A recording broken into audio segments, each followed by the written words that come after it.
Welcome back. We all know that person. No matter where they are or what they're doing, they're always late. You know who you are. You're not looking at me. You're not looking at me. No, I'm not. No, you're on time. Yeah, you may want to forgive and forget because apparently there's a psychological reason behind chronic lateness. Who knew? And with a bit of expert advice, you may be able to fix the bad habit so that you don't end up looking like Ross in Friends.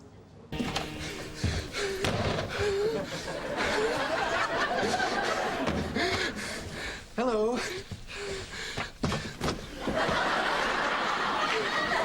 Sorry I'm a little late. Whoa, a lot late.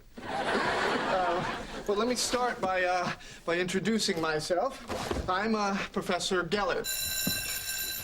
So, to sum up, I'm Professor Geller. Good job today. For more on this, we are joined by psychologist Clare Mann. Claire, lovely to have you on the show. First things first, when is someone considered late?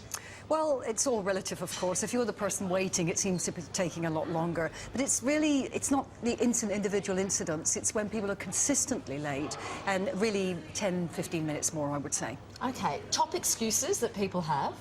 Well, they're quite bizarre, actually. I didn't have enough sleep last night. Maybe traffic is a big one, and that's always a good excuse. We can refer to someone else, of course. Bad weather, believe it or not. You know, I didn't allow enough time as I was going out to work, and then dropping off the kids, you know.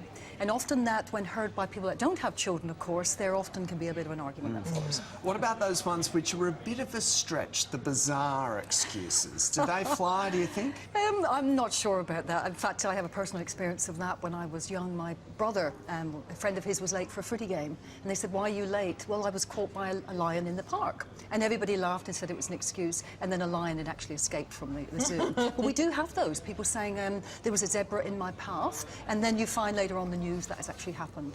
We asked some of our viewers to submit some excuses on Facebook. This is what they said. Steph had the excuse, "I have no hair gel." Paige said, "A mattress fell on the road, blocked traffic." Dominic once had a worker use the excuse, "My goldfish died." I mean, do these types of excuses ever work?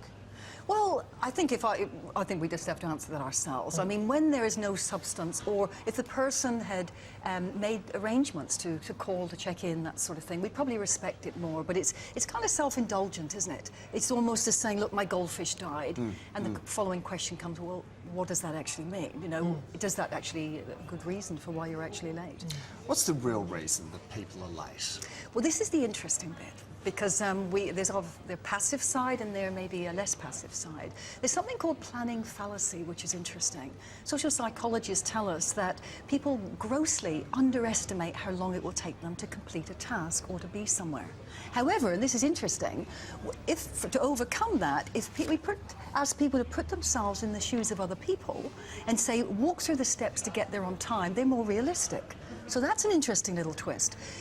Personality differences. A type A personality, very hard-hitting, very intolerant of other people's weaknesses, tends to be early and on time and disparaging of other people that aren't. Type B personalities tend to sort of go with the flow a little bit more and say, "Hey, let's not sweat this." But another thing, of course, is what we call passive aggression. And where if I'm late consistently, I'm basically saying to you that my time's more important than yours. Because it was an interview, I'd be there in good time. We make time for what is important. So I find it really interesting that we do have a psychologist on talking about this, because it is an actual thing. It's not just that people are disorganised. Is it an actual personality trait? Yeah, well, when we look at personality, we're really saying what is consistent across time and situation. Right.